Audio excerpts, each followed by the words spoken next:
Sat Sri Akal. In this video, we will be visiting the very beautiful yet less traveled valleys of Ladakh. The beautiful Suru Valley and the Zanskar valleys, completely from Kargil up to Padam, a distance of 230 kilometers.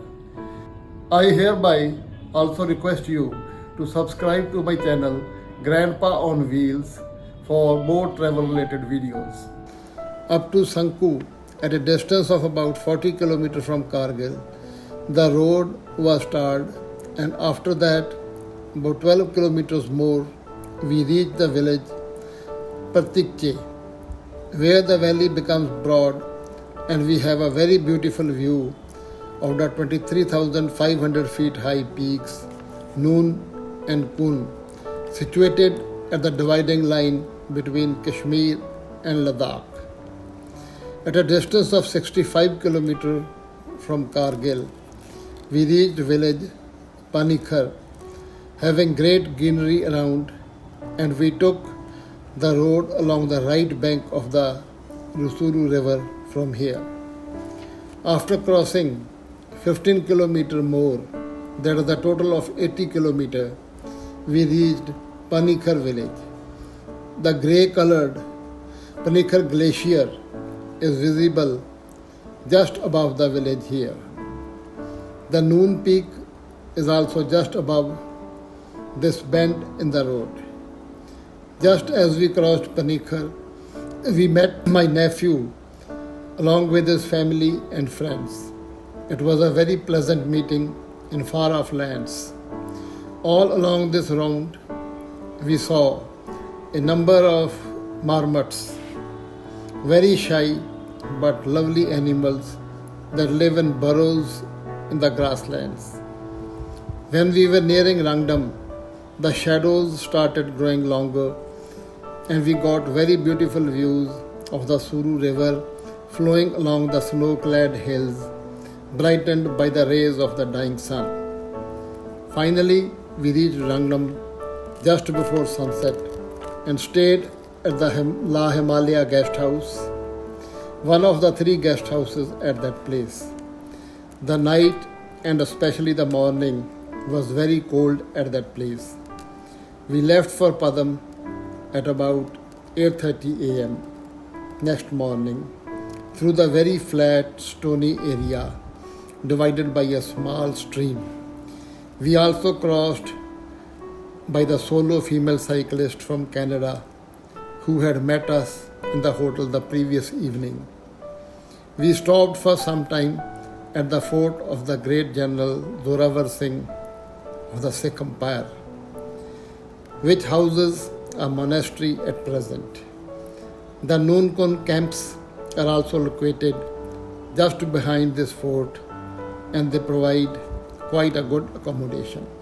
The scenic beauty all along this route, with snow-laden peaks above and the beautiful valley of the Suru river in its various forms below, is beyond my descriptive power.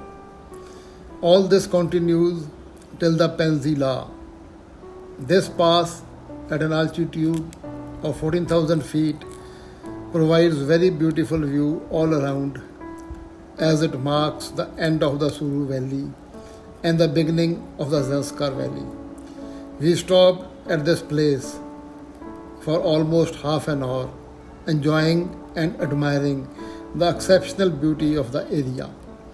The beauty of the pass also lies in the fact that it has a very broad, flat area above, in contrast to most passes where the transition is very much marked.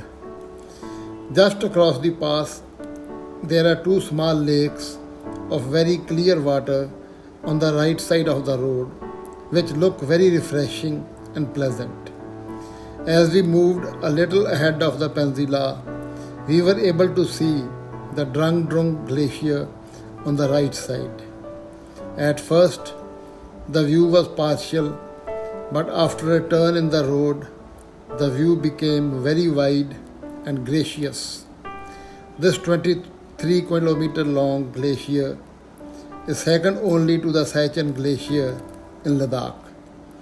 But its importance is that it is very easily visible from the road itself. Just below the glacier is a very small yet beautiful glacial lake from which a small channel of water flows out to become the Zanskar river ahead, and in a little distance it starts showing its presence in the form of a broad valley, though quantity of water is still less even there. It was about 2 p.m.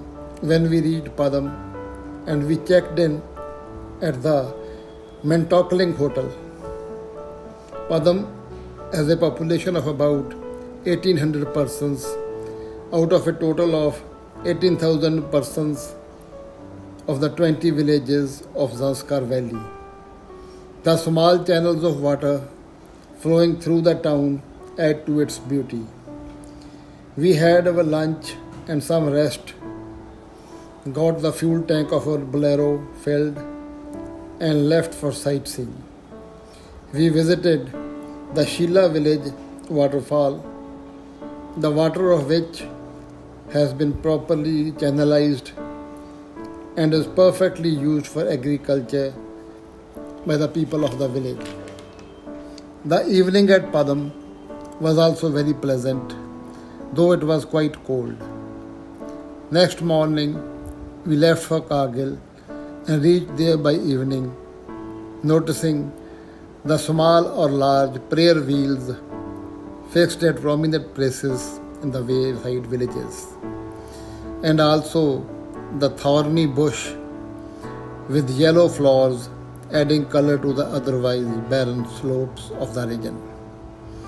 We again met the praiseworthy Canadian girl who was traveling all alone whole of Ladakh on a bicycle near the Peninsula.